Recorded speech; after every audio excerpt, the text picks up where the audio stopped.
Terus dukung channel ini, agar kami dapat menyajikan banyak video baru dan membahas hal-hal misteri di dunia dengan penjelasannya. Terima kasih.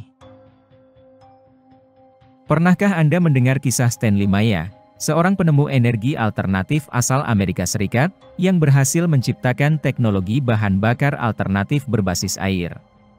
Penemuannya diklaim dapat menggantikan bahan bakar fosil, yang banyak dikonsumsi oleh kendaraan-kendaraan saat ini yang dapat berdampak buruk terhadap lingkungan.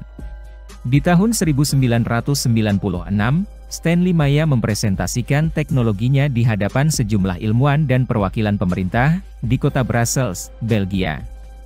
Dia mengklaim bahwa teknologinya telah diuji coba dan telah menghasilkan gas hidrogen yang cukup untuk menggerakkan mobil selama berjam-jam tanpa perlu mengisi bahan bakar lagi. Jika benar, tentunya penemuan ini akan memberikan pukulan hebat pada industri perminyakan saat itu, di mana minyak bumi merupakan komoditas paling dicari di dunia hingga saat ini.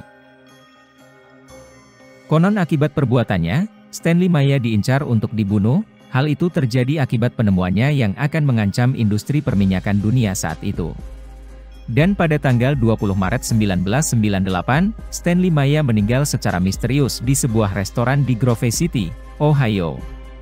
Penyebab kematian Stanley Maya pun tidak jelas dan menimbulkan banyak spekulasi dan teori konspirasi. Sekarang, mari kita bahas, apakah benarkah penemuan Stanley Maya merupakan revolusi teknologi bahan bakar alternatif yang dapat menggantikan secara penuh bahan bakar fosil?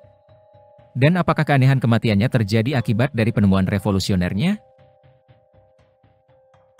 Secara teknis penemuan Stanley Maya disebut sebagai sel bahan bakar air, di mana air akan dibagi menjadi elemen komponennya, seperti hidrogen dan oksigen. Gas hidrogen yang dihasilkan, kemudian dibakar untuk menghasilkan energi. Proses pemisahan ini melibatkan tenaga listrik yang disebut sebagai proses elektrolisis.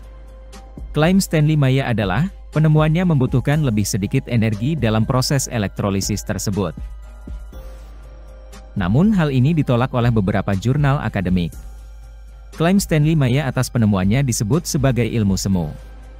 Justru yang dilakukan oleh Stanley Maya tersebut bertentangan dengan hukum termodinamika, di mana setelah hidrogen berhasil dibakar dan menghasilkan energi, kemudian hasil pembakaran itu diproses ulang untuk menyusun kembali molekul air di unit yang terpisah, dan kemudian dilakukan proses elektrolisis kembali. Jika demikian, maka akan tercipta siklus abadi yang tidak mungkin terjadi dan bertentangan dengan hukum termodinamika. Fakta lainnya, energi yang digunakan dalam proses elektrolisis tersebut juga lebih besar dari hasil elektrolisis hidrogen dan oksigen, sehingga dianggap tidak efisien. Penemuan Stanley Maya kemudian digugat yang dianggap sebagai penipuan.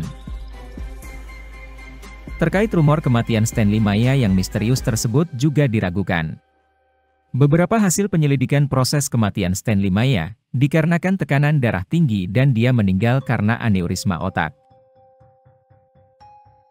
Demikian kisah Stanley Maya, yang diberitakan sebagai penemu bahan bakar air alternatif, yang ternyata hanyalah sebuah penipuan. Terima kasih.